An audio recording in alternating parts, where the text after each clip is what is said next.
I would like to invite Dr. Shivani Sharma, Principal Consultant at Hitachi Energy.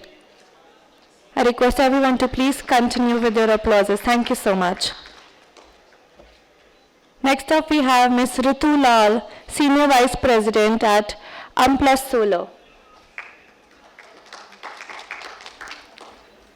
Now may I please invite Ms. Chika Pade, Marketing Head India, Rangai Solar. Longi Solar. May I please now invite Mr. Raj Singh Niranjan, Founder at Trans India Law Estates, Legal Advisor at International Solar Alliance and CBC Legal Advisors. Can we have a round of applause? Now invite Mr. Uday Naran, Founder and Chairman, Omega Sikkim Mobility.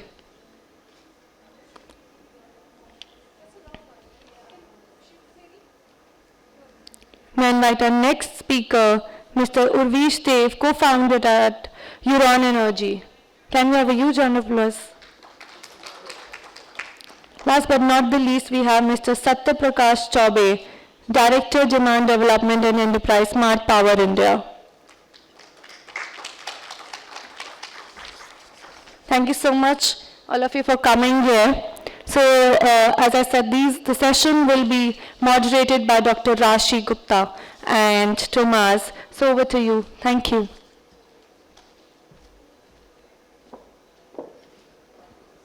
So, thank you so much. First of all, our distinguished speakers for coming, and I'm very happy that at all our discussions we are both women and men, because in our club we consider there is no difference between men and women by default. So thank you so much also, dear Rashi, that you gave me the floor as the first speaker. And I would like to share with you something very interesting.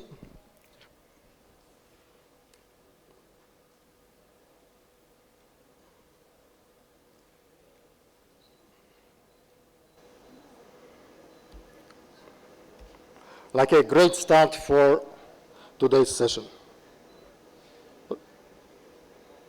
Can you make the sound? What would be your message to women in India? Oh my goodness. Well, there's a role for you, right? I mean, there is a place for everyone in this industry, so find what your passion is. You know, you don't have to be you may be a technology expert, you may be a marketing expert, you may be a finance expert. This industry needs all of those experience and skill sets and so many more. So yeah, figure out what your passion is and how you want to contribute and go for it. Well, my Indian colleagues, they are leading this industry. They are just doing a great job. And you know, just like we have so many creative, enthusiastic Indian colleagues, you know, just like supporting this industry network. So thank you for everything you do and for the empowering women initiatives across the world, but especially India, and all the support from Dr. Rashi. You're doing great by being a role model and leader there. You know, just like future leaders are going and, you know, just like empowering by discovering their own potential, because, you know, industry will change thanks to your support, and we are doing all of these together. I just say to any young woman out there, don't give up, don't say, don't get no, maybe it's not now, maybe we just have to try later, but don't give up hope. And when it does get rough, go take a bath, or do something for yourself. It doesn't have to be expensive, something nice, but then come back and give it your best, because eventually you'll win. If you don't quit, you'll win. I promise you that.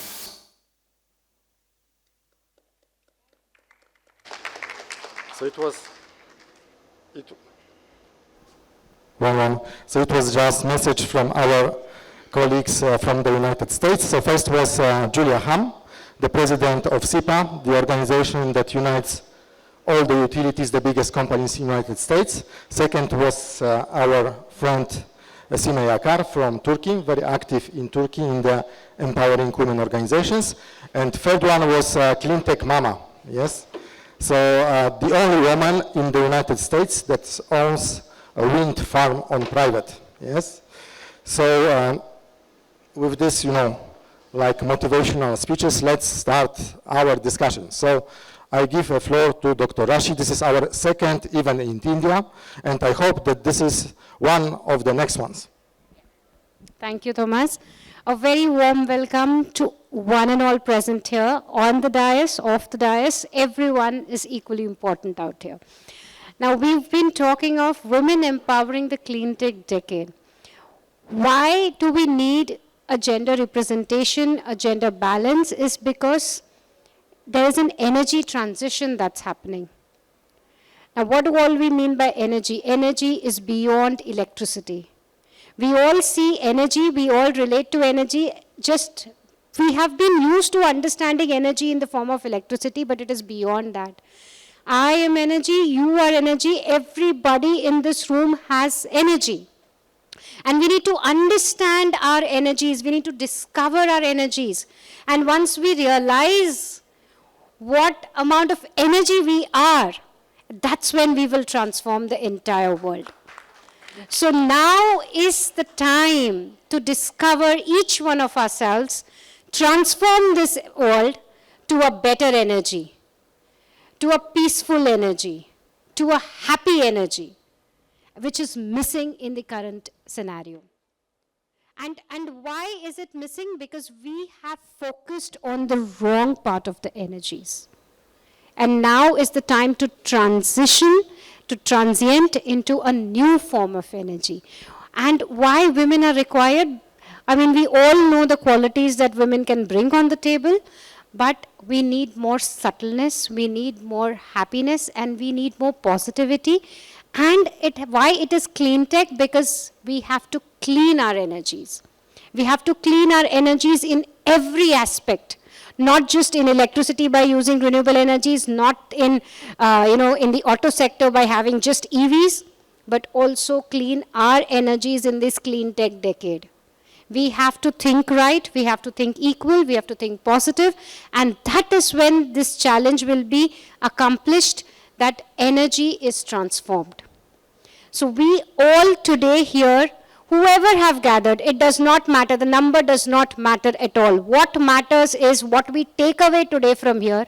What are we going to instill in ourselves to change for everyone else who comes in our contact? So one thing I loved from COVID was the contact tracing. So now I'm doing the energy tracing from each one of us. Each one of us here has a different energy. So let's gather all our energies, create a wonderful and our wonderful 1 hour today of a very broad energy that we can transform, translate, and transient to everybody which we come in contact to in the entire day, and not just today, but from now on. So that is the energy transition we have to create here. So with this, let's begin our deliberations of understanding a perspective from each one of us that why women are so important to lead this transition in this clean tech decade. So the first and foremost, you want to add? Okay.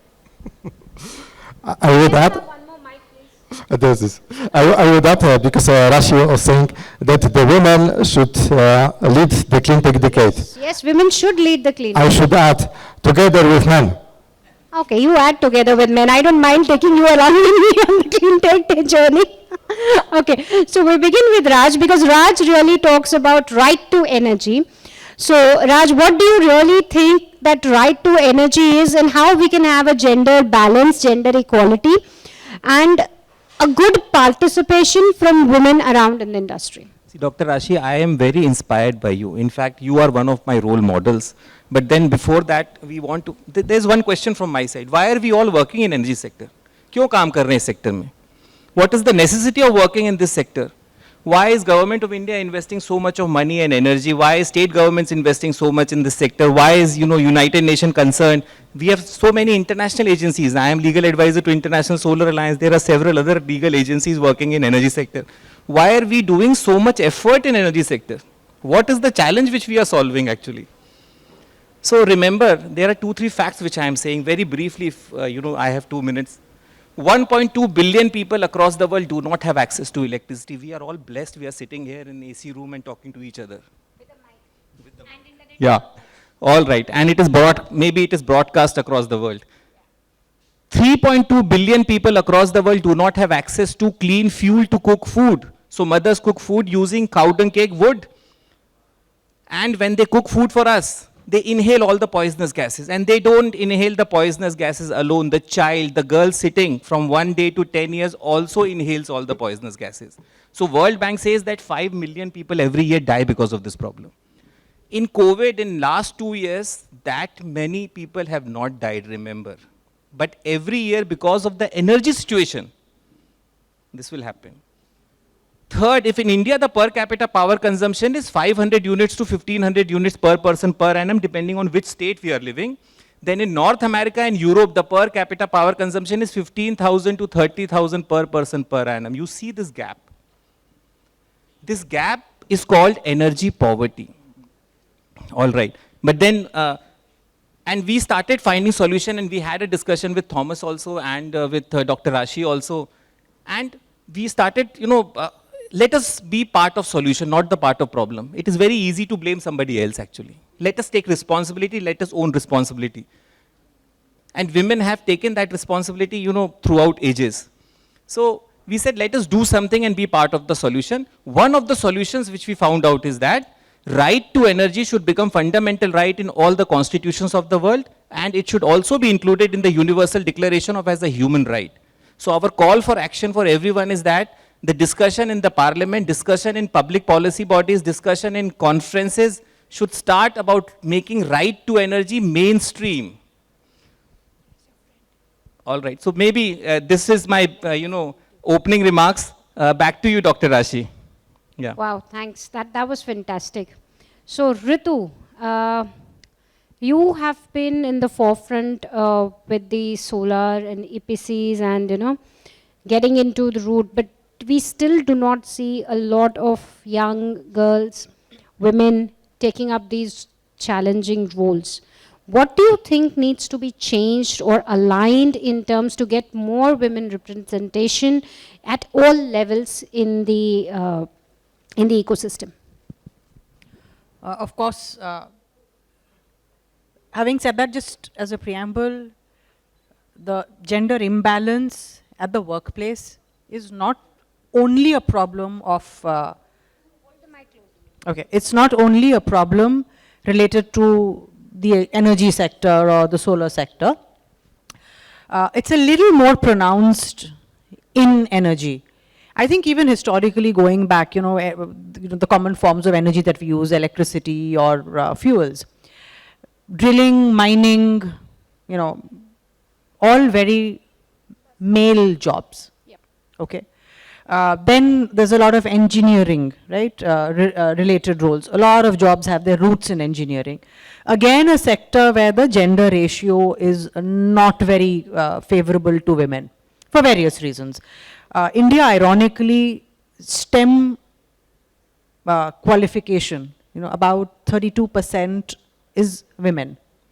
But I think it's a little skewed more towards, the medicine, nursing, academia side is better represented. When it comes to engineering, I think, Rashi, we have had this discussion at another panel, that IT, computer sciences, electricals, they have, again, a better representation. And when it comes to, the kind of engineering jobs that form... Core engineering jobs like mechanical, civil, electricals, you'll not see you don't find as many women, okay? Having said that, in this scenario, everybody who graduates, whether it's from a college or a diploma, even from school, most of these people, so at least college and diploma, anybody who has some sort of a degree or diploma, it's a very rare woman who does not begin formal work. They all do start, right? It's how we lose women also at various points of their lives, in their careers, to never mind how broad that pyramid was, And in some sectors, the pyramid is broader. If you look at advertising and marketing, there are far more women at the workplace at junior levels. But if I look at the boardroom, the percentage of women, whether it's in an energy company or in an advertising company or a university, it is as abysmal. It's 1 to 3%. So the problem is far more complex. So just addressing the fact that more women need to study engineering, or more women need to go into science, more women need to apply for jobs. Yes, of course they do. But that problem is not going to get solved unless we address what is it that is causing women to drop out of the workforce. You know, how do you shatter that glass ceiling, and how do you ensure a more equitable solution that keeps even the ones who are there engaged for their useful lives? But do you think, Ritu, that you see, like you were mentioning before, this old energy industries, yes, which were male industry, because, you know, to work in the mine, you had to be strong guy, yes? But what we noticed that with clean technologies, actually, there is more opportunities for women, yes, because you don't need to use your muscles, yes, to work.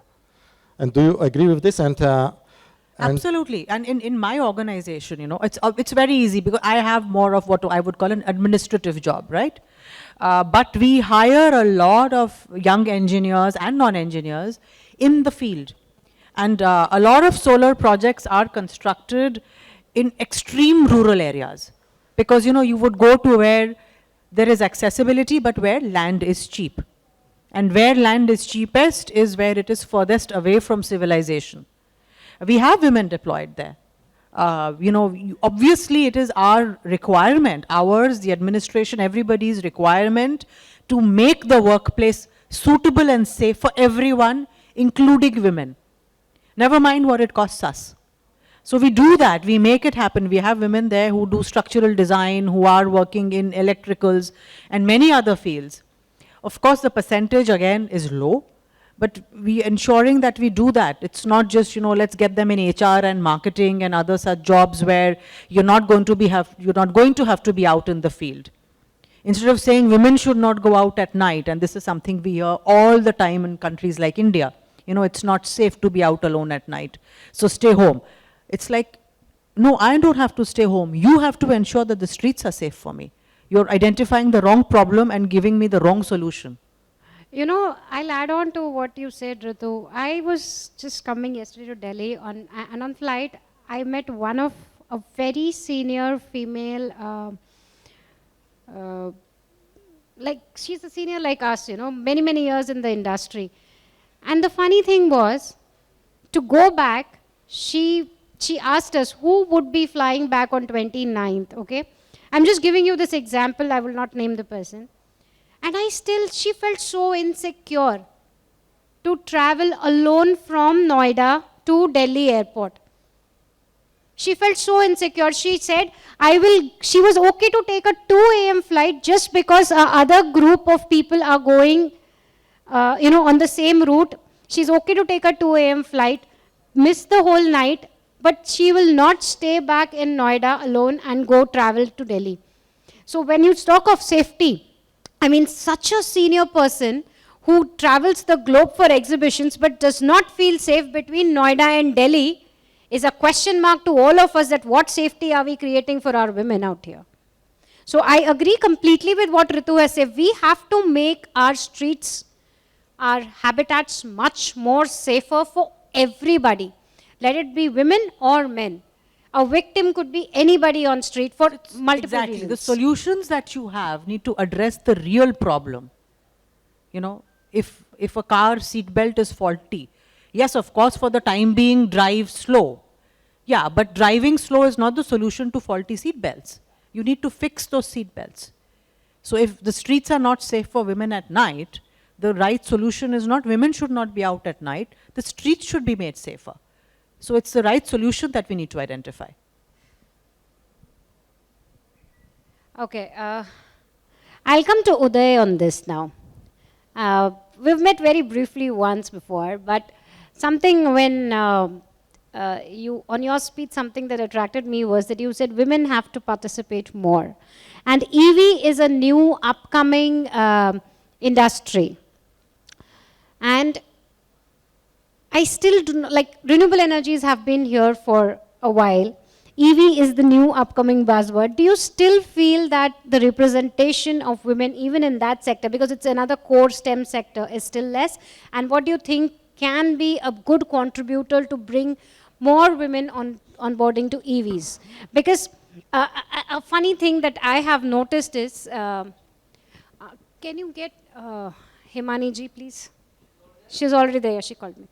Sorry for this interruption, yeah. So, see, you know what?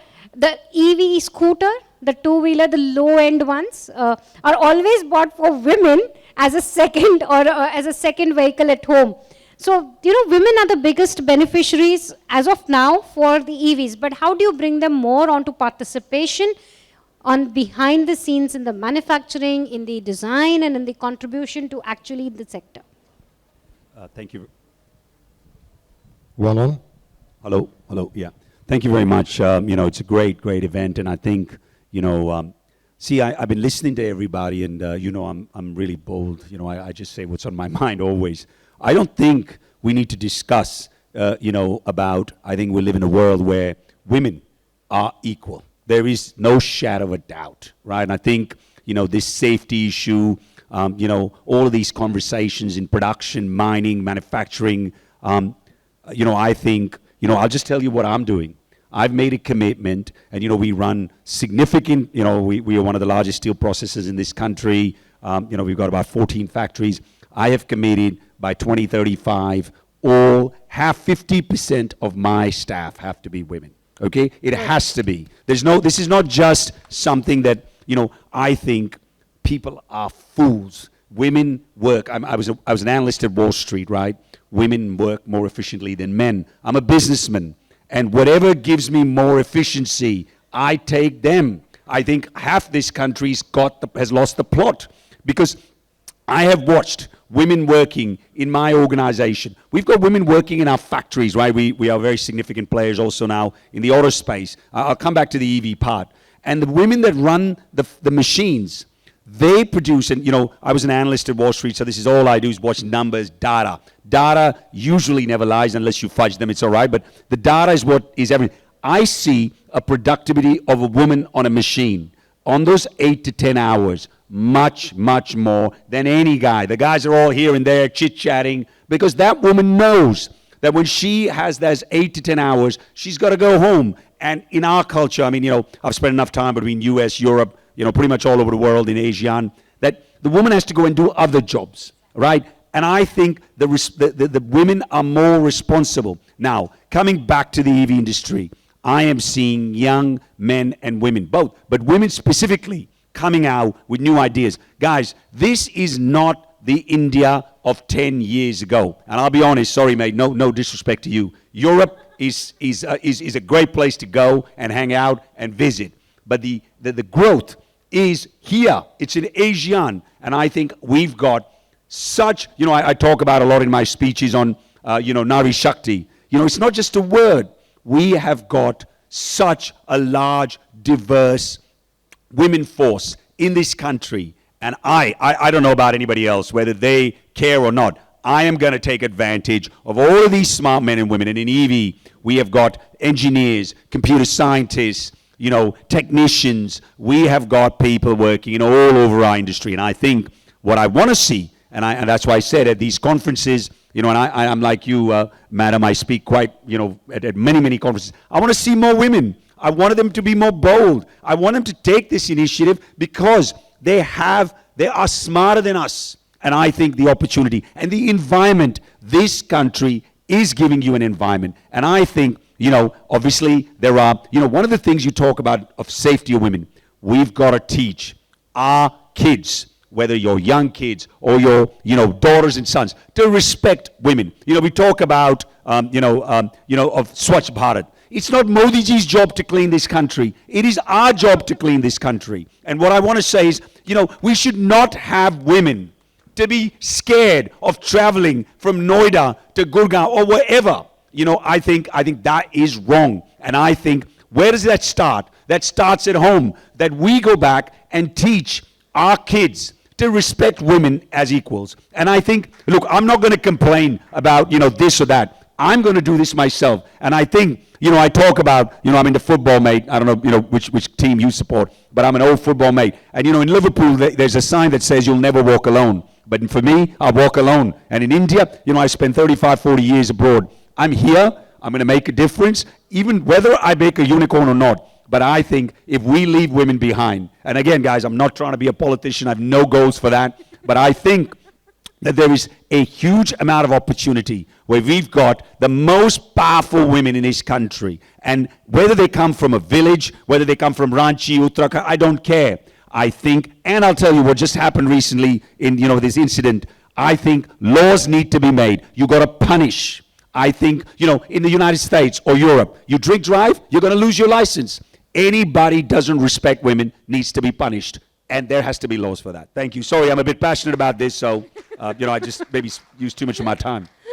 Uday, I like the most, that you said you would like to have women to make more business. And this is, I think, amazing. That's really amazing. That was a very powerful message out there. And let's go to Urvish now.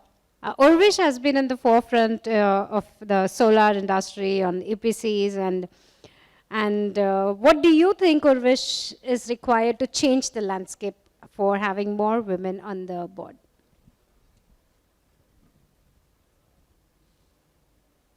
Yeah, so first of all, I think that we are in this sector, specifically me into solar energy sector, which is one of the most, I would say, growing, productive, and most argumentative sector prevailing in India. That is what I believe. And no offense, but women are born, they're dead good in arguments. So it's a match made in heaven for them, like CleanTech and women. This is what I feel. Second of all, I clearly, am with Mr. Uday when he said that women are more, productive. Because there are two examples which have come across, which I have come across personally. One, talents. And let me tell you that as women, we believe more in that cause. I'm sure all of you would agree. But once you're a woman, you really feel that cause of doing something which is going to make a difference to today as well as for the generations to come. Climate change is not something which is going to come, say, 10 years later. It's coming right onto your face, correct? And I think even being a parent, for that matter, whoever of you have daughters, sisters in the industry out there, you would always have that heartfelt intention of making things better, making things good for them. And I think it's high time. We just have to stay the course, bring what value we have, we add it into the table, and we take the stride ahead. So, that's very important. And then it's also important that once we hire the early talents, we are also giving them a good culture where you are valuing them, nurturing them, and how this can be done is the ground implementation. Like, of course, you would have some hi-fi policies, but 10 years back the line, if you ask me, when I visited site, maybe having a washroom nearby was a problem. Once, in fact, before the session, we were talking of the maternity phase. So, it's not something which is, you have to understand all the aspects, from the employer aspect, from the employee aspect, how things are there, understanding what's the unique characteristic, and then designing the work accordingly. And also, Thomas and Rashi, I think one very important part, since we also have the government representation here, one very important part is that we are undergoing the energy transition. The kind of jobs, the kind of skill set that is required is going to be different, and we need to train more and more women. And when we say it has to, it's not essentially just the admin job or say some marketing job. We need skilled workforce for that. And then ultimately how you build the complete culture around it. In fact, it's time that we go ahead, not staying in India alone, going to global, taking those best practices, the lessons learned, customizing it to India, because India, we are a large demographic market, and the next, the world is looking up to us. So it's up to us as the relevant stakeholders, to pass on these lessons learned, to have those practices in place which are implemented on ground, and seeing more and more, I would rather say diverse candidates rather than just men and women. So it has to be diverse, different people out there, and putting the best foot across. Thank you. Wow, that was nice. So now moving on to Satya Prakash ji for his inputs on this. Yeah, thank Because I would like to also make some comment to Shivani. As a person who is homeless since almost 20 years, living in many countries and visiting like 60 countries, yes, I fully agree that we should speak about diversity, yes, so there is a place for everybody in the business. And I also don't agree with you guys because you are always speaking about transition. It's not transition, it's transformation. So we transform the world.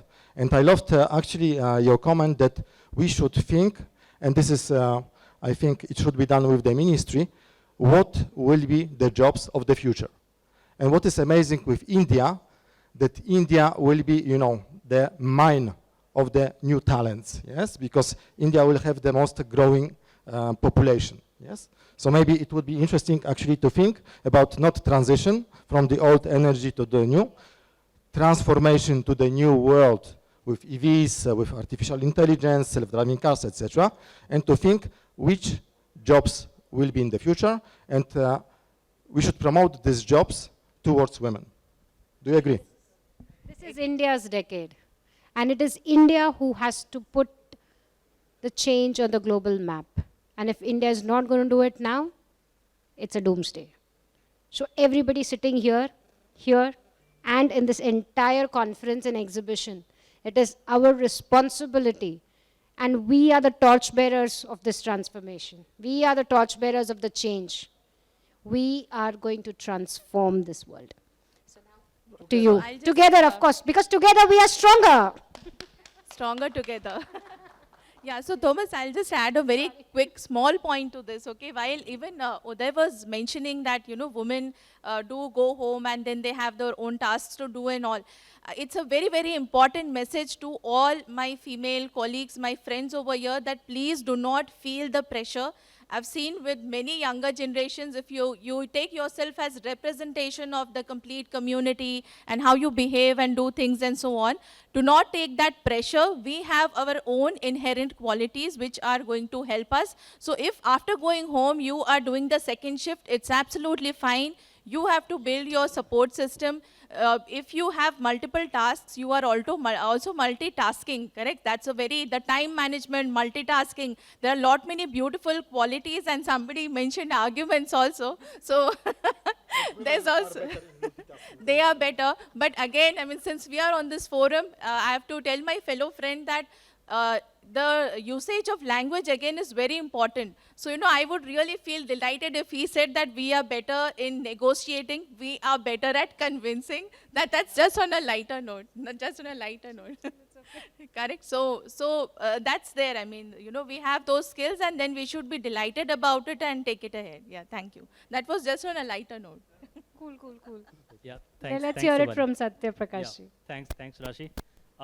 Let me tell you that Smart Power India is a subsidiary of Rockefeller Foundation, and we are working since 2015 promoting DRE-based sustainable business model for promoting livelihood, rural livelihood especially, and you can say energy transitioning or world transforming in basically the rural areas.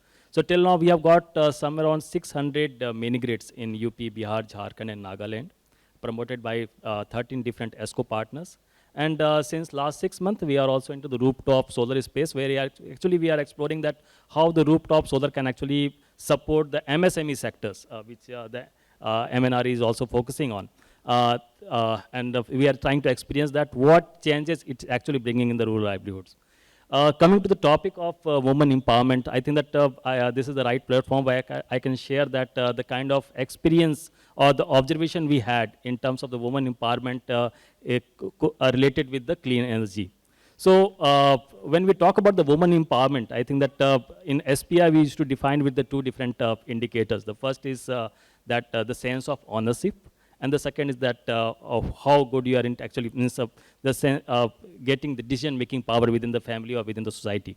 And when we started working in the rural areas, what we found that whenever we are going for the mid-grid connections, we found that almost like 100% connections, discom connection in the rural areas are in the name of the male or male member of the family. So when we started giving the mini-grid connection, we started talking about that if that can be taken by the woman member of the family. That actually gives a huge sense of ownership to the woman member of the family. Then second, that how she is getting benefited. We found that once the connection has been made from the solar power to the household or maybe to the woman-run enterprises, there are many women who started shifting their jobs, or you can say that the kind of activity they are engaged in, they are exploring new activities. Like suppose you talk about agriculture. Initially, the women are only engaged for the weeding or maybe like sowing activities. But once you have actually provided the solar irrigation, now they are finding it a lot more convenient for themselves, and they are also engaged in the irrigation activities. It's very convenient for them. Similarly, I think all the activities which are totally based on the DG genset as a power backup in the remote areas, now with the support of the clean tech or solar energy or the clean-based energy in the rural areas, now they are finding it a lot more convenient to run those enterprises, like even the atta chakki, oil expeller, or even you can say the pulverizers. So we have got almost like more than 400 such examples where we have seen that the women have started exploring those enterprising activities, and they are finding it a lot more convenient.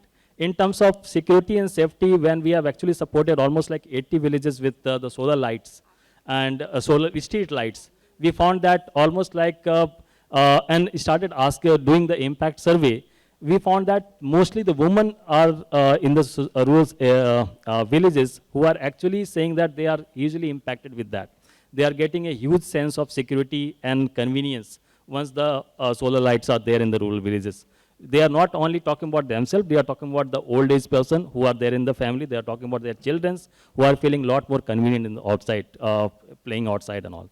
So while actually correlating and understanding that how we define the woman empowerment with the access of clean energy in the villages, we are finding that most of the women who are actually getting a huge sense of ownership, they feel that this is the energy which is actually getting generated out at their rooftop, or maybe I think as the connection is in their name, they find it like a lot more convenient owning that energy and using it for their own consumptive or productive purpose. Thank you.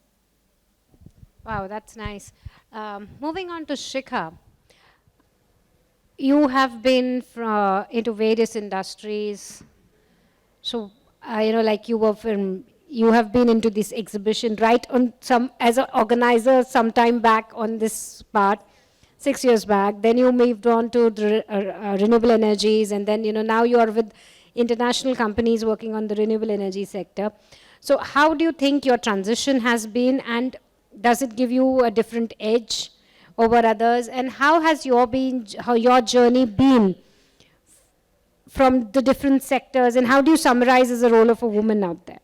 Thank you, Rashi. It's such a pleasure, first of all, to be in the same panel, an honor really, to be in the same panel as you and Ritu ma'am. Like I have had the pleasure of, sort of being on the other side, and it's such a delight. So, I mean, I would say that one thing that we have not touched upon is the ambition in women. So as a small town Uttar Pradesh girl, I was ambitious, and I took opportunities, and I was proactive. So sometimes, it is something that we are afraid of. We don't ask for things. So I think women should really ask for opportunities because they deserve them. Also, my experience, I've been in the industry for 6 years, almost 6.5 years, and I can say that it's one of those industries which has given a lot of wings and also a lot of support to me, probably because we are such a small number. So there is always the sense of, okay, let's retain them also. I got married, I had a baby, and I'm still here. So it's all in a great way. But of course, I would say that, every woman has potential energy like sun. We need to really harness it. Yeah, and we need to convert that into kinetic energy now. Exactly. Also, the ratio in India is very dismal. The formal workforce for women in India is probably the lowest in Southeast Asian countries. I'm sure everybody would agree to it, right? And it is like not a great place to be with South Sudan and Nigeria, you know, when it comes to gender ratio rankings. Like, and as Ritu ma'am said earlier, right, retention is a key to keeping women because of their other duties. We need to have policies which are supportive enough when they go for maternity leaves, come back, and of course rejoin the workforce, and also ensuring that, you know, they continue to strive. So that's what I would say. Thank you. Thank you so much, Shikha. That was very nice talking about ambition. And with ambition, I know a very powerful woman sitting right in the audience there who is ambitious, who has done good work in the industry. I'd want Mrinalini to speak something about it. Please give the mic to Mrinalini.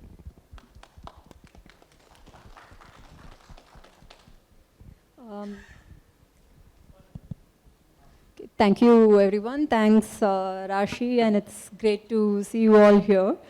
Excellent points from all of you, and you know, agree on all of them. I just want to talk about my experience and observations of what I've seen in the industry, right?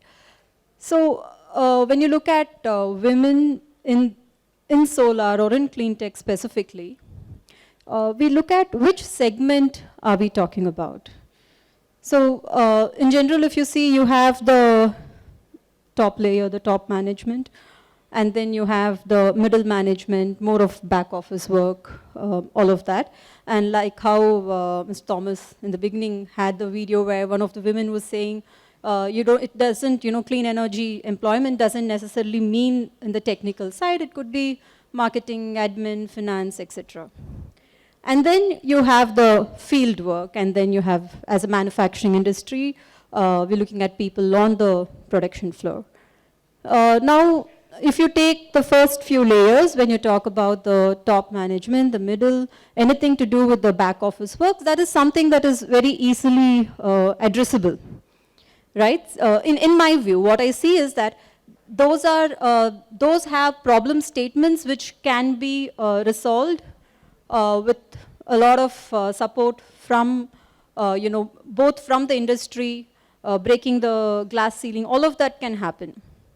Now, since we are also in the process of, setting up a manufacturing plant, and I'm looking at having at least one shift run completely by women on the production, quality, maintenance, be it plumber on call or electrician on call, I want it to be a woman, and we're looking at where do we find them. So the problem that we see here is on multiple fronts. So one is, do we have women who are ITI fitters, who are in ITI?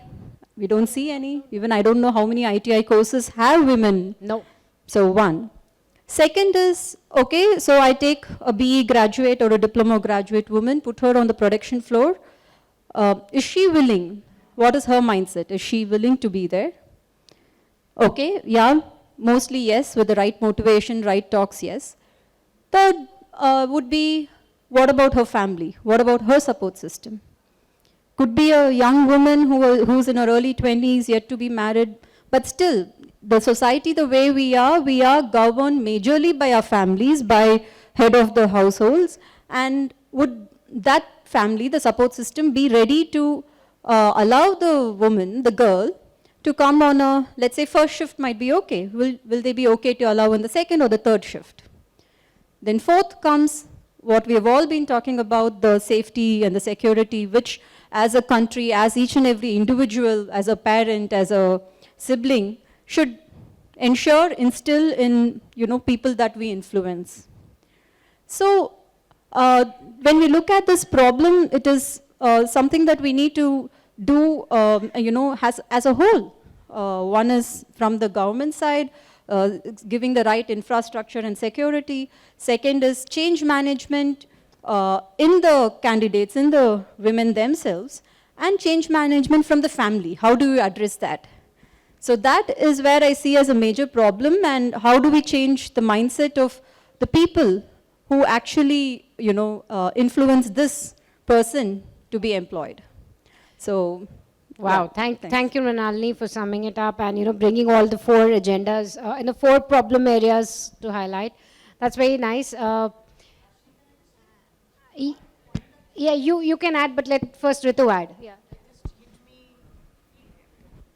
When she was speaking, and apart from what we can have in terms of policies and what the government can do and what organizations can do and what schools and colleges can do, there was a problem statement, people allowing their adult daughters, sisters, wives, or whatever, right? We are governed We have by to the be family. allowed. We are not empowered. It happens. I have a senior lady in my office. Her father does not allow her to have overnight trips for work unless there are more people going. People are not allowed to work the night shift. So it's also this centuries of patriarchy with the kind of, you're almost brainwashed from the moment you're born into what your duties are. This underlying statement that all of us made, a woman has several other responsibilities.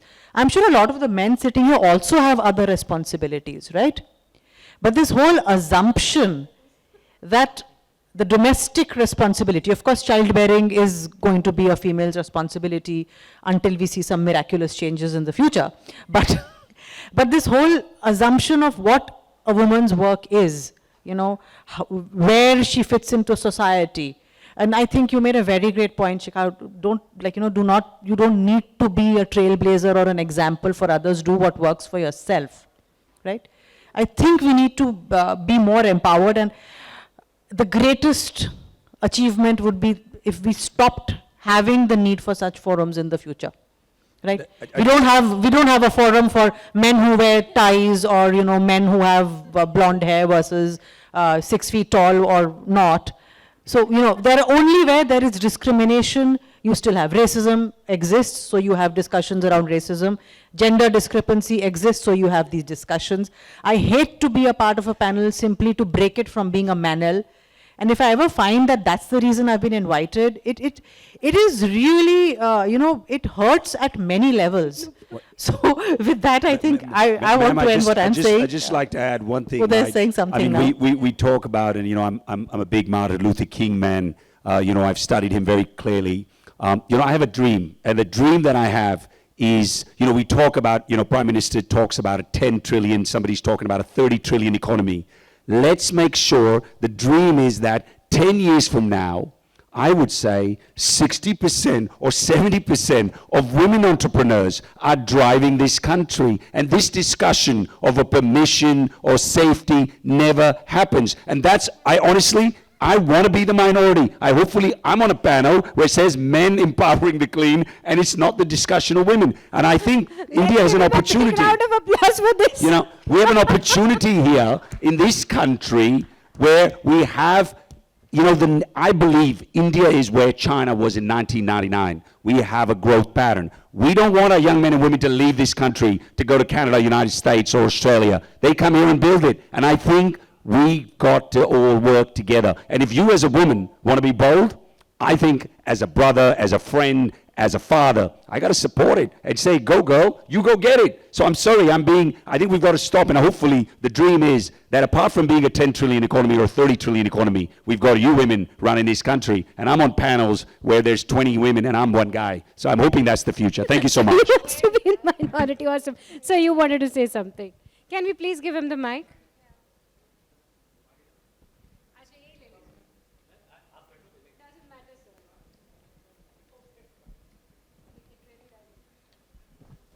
Thank you. Rashi, first of all, congratulations for not only moderating the session, but also being a live example of how women can be on multiple fronts. If I list not only renewable energy and in consultancy and in many fronts, it will be very, very long. So my input, not question, is to Shivani's description about toilets. I don't know how important it is, but on highways when we are traveling, it is very difficult for us to find a toilet. So, sir, if this message goes somewhere to women in child development and to NHAI, please have toilets on the Haryana route. Because, I mean, I was the victim of this, and I have no shame in saying this openly, that I had to sit for 3 hours without, and you know, you have all these petrol pumps and you're supposed to have a good toilet and a clean toilet. It was not there. It was such an embarrassment. And please, if this is going to the NHAI, to all the BPCLs, to the HPCLs, IOCLs, please make good toilets. It's a harassment for women out there. So my point was exactly that the next round of, or the next generation of stations which are going to come up, one of the miniature which our Honorable Minister of Road Transport and Highway yesterday opened, would have not only a clean biodegradable toilet, but also a child and women room along with the medical facilities for the women who will be traveling inside an air-conditioned, solar-powered spherical dome. So that's something which is coming up next to you. One of the miniature is there in the Gurugram, and a few more are coming up, Delhi, Jaipur and Delhi, Agra. Anything more comes up where we need to bring women in the ecosystem of electric mobility or solar, we are more than happy to integrate that. Rashi also happens to be our NHEB working group member, so we are more than welcome to take any suggestions through her and integrate it. Maybe I see a lot of people drive between Delhi, any places. Women driving, in fact, what Uday said, is very less. So how to increase it? There are many components which will be required. We as a facilitation partner, at least on couple of hubs or stations who are almost more than an acre, and 250 people working on each station, we can definitely accommodate safety and other aspects so that women can add to the driving ecosystem. Thank you. So, just a very quick one. So I'm glad that, you know, you brought that point up, and when somebody was, I think Ritu was mentioning that we want to tackle the ground problem. You know, the greatest of minds around you, you have a heartfelt conversation with them that, you know, what stops you from stepping out? And these are the small but very, very relevant things where I feel as a nation we have many things to be put into place, be it washrooms, be it safety, be it simple things like, you know, something on sanitation. People should be comfortable, and you know, to have it as a key takeaway, you as a manager, as a teammate, should give that congenial, that comfortable environment, that if somebody is getting uncomfortable around you, how do they talk it out? And it's very normalized, you know, there's no hush hush. Oh, she talked about the washroom, look at what forum, and you know what. See, those are the real life problems of the greatest minds on earth. So that's how we make it more comfortable, we nurture them, we give the place to shine, and then see the magic happen. Thank you. Okay, so actually the time is up, unfortunately. So just we are making a very short summary. So first of all, I would like to welcome, hopefully, new member of our Empowering Women Hub.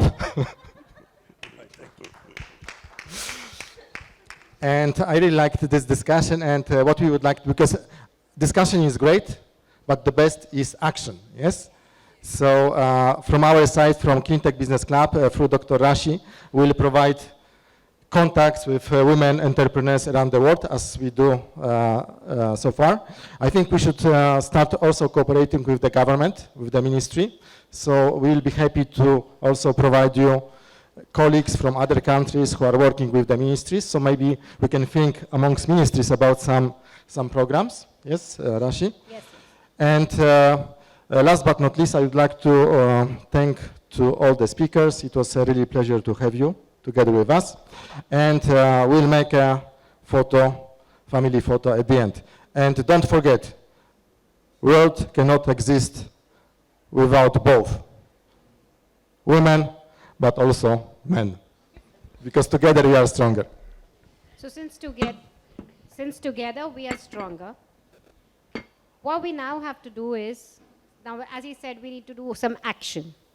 So the action plan is that if each one of us can make one significant change in first ourselves, and then try to propagate that change into people around us, very soon we will make this place a safer, better, peaceful, and a happier place for our existence.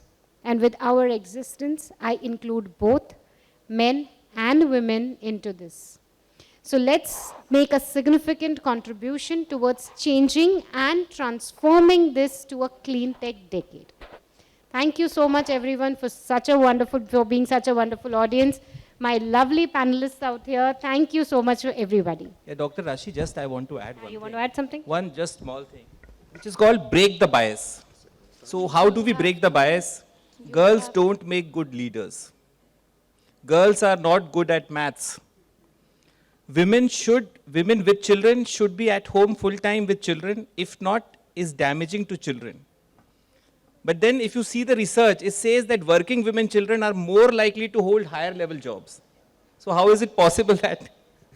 So the summary of this discussion, what I have understood from entire thing, I was just summarizing it. At 4 level, we have to make initiative and take action, as Dr. Rashi was saying. Number first, at the corporate level. So corporate level, it is very, so Shikha ji is also there, Ritulal ji is also there. Even if we comply all the laws of India, there the work is done actually. So if women director is required under section 149 of the Companies Act, do it. If compliance, voluntary action is required, do it. If maternity benefit has to be provided, do it. If Factories Act is to be applied and toilets have to be given, do it. If Equal Remuneration Act is there, please give equal remuneration. The problem is, what, Raj, we don't do it. We just have to do it. It's all written actually. So first level is corporate level. Second level is entrepreneurship level, which Dr. Rashi is leading. So in entrepreneurship level, I see that World Bank credit line is equal for everyone, men and women. It's not done. If you see the default rate in men is 12% and women is 3%. So I would like Dr. Shivani, who has worked in this World Bank project, maybe if 0.5% concession on interest rate is given to women entrepreneurs, that will be very useful. And VC funds, only 1% VC fund is available to women. So that has to change actually. So at entrepreneurship level, that is what we need to do. Third is policy initiative level. So I see Dr. Shivani Sharma is also in policy, Mani Khurana is also in policy. So we need to more women in legal field, in policy field, in standards field. Law, policy and standards are 3 driving factors which can change 1.4 billion people across India, and they have a major impact. So we have a representative now we have of good women. numbers also with $1 million coming in, and Amit is showing me that We time's are up. finished. Yeah. Yes, we are up. We were winding up the session. Come on. Last is... Now, you have to deal with Amit. It's human to human. Its last is human to human, which Thomas is driving. And that human to human, we have to break the bias. Break the bias. So, thank you so much. So now all the biases are broken. We are all empowered out here. So let's just wind up this cover. Thank you, everybody. Thank you. Let's have a quick photograph. Thank you everyone. It was an honor to have you all here. And thank you for this wonderful session. Now I may please request Thomas on behalf of Informa to please present the mementos to all our panelists and speakers.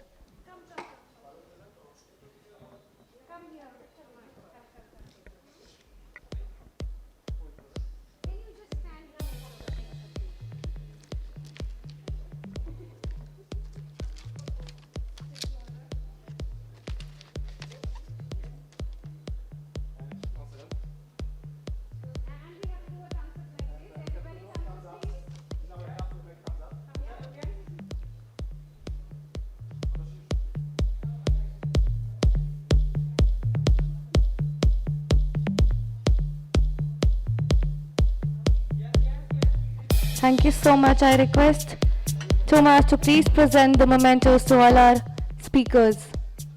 And thank you once again to all the esteemed dignitaries, delegates. We look forward to see you in the next edition of Renewable Energy Expo.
Untitled music, untitled music.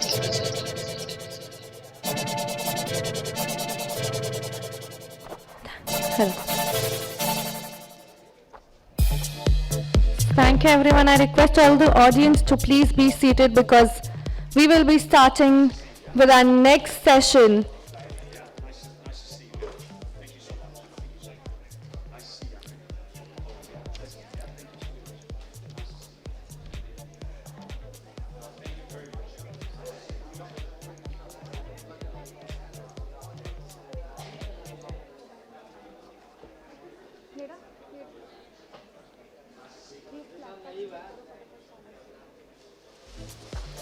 So I request everyone